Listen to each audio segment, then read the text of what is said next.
Thank you, Mr. Speaker. Our nation has been repeatedly confronted by senseless and tragic acts of gun violence. And now our country grieves with yet more heartache following the shocking and horrific attack in Dallas last week, an attack that took place during a peaceful protest where citizens were exercising their basic right as Americans, as Dallas police officers supported and protected this fundamentally American right. As President Obama said, there is no possible justification for these kinds of attacks or any violence against law enforcement. This event added to an already heartbreaking week after the deaths of Philando Castile in Minnesota and Alton Sterling in Louisiana. Today, I am thinking of their family, friends, and loved ones, as I am of the 49 lost at the Pulse nightclub in Orlando just a month ago.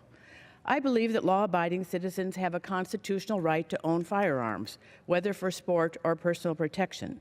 But I also know that responsible personal freedom and public safety are not mutually exclusive.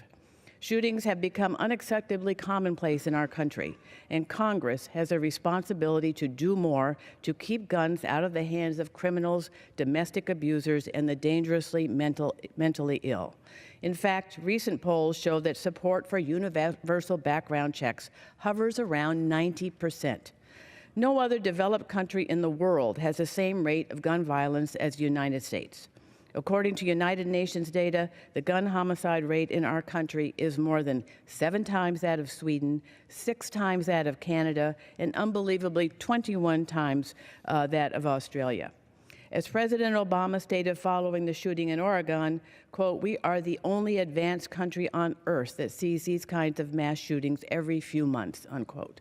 I agree with Dallas Police Chief David Brown when he said that police departments cannot be expected to solve our nation's gun violence problem by themselves. As policymakers, we must be doing more. We should all be inspired by Chief Brown's commitment and willingness to work through personal heartbreak towards a more just and violence-free society. Chief Brown's urgency is echoed in letters that I have received from young people in my district. Headlines in our communities and those that make national news do not go unnoticed by our nation's youngest citizens. Children who are growing up with heightened fear, some even afraid to go to school.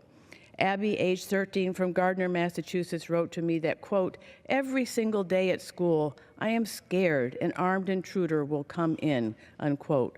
Going on to say that, quote, "The amount of gun violence in our country is piling up, and we need to stop it," unquote. Andrew, a high school freshman from Drake, wrote that, quote, "I have been noticing there are more shootings lately, maybe because I'm getting old, and paying more attention to what is happening around me than I did before," unquote. Imagine at 14, he is feeling old as he watches our news. Miriam from Acton wrote that, quote, "I am only 17 years old, so this current climate of fear and violence is all I have ever known. However, I know that this amount and frequency of bloodshed is not and should not be normal," unquote. As a mother, grandmother, and American citizen, it is unconscionable that our children and grandchildren are growing up in a world where they see mass shooting after mass shooting, met only by a moment of silence on this floor. Mr. Speaker, in Congress, we have a moral responsibility to pursue change. We must address the senseless violence and injustice afflicting our nation with the fierce urgency of now, to quote the Reverend Dr. Martin Luther King, Jr. Our call to action is made more painful and more real with each passing day.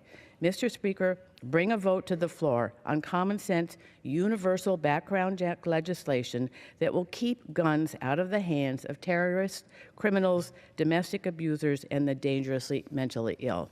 Thank you, and I yield back the balance of my time.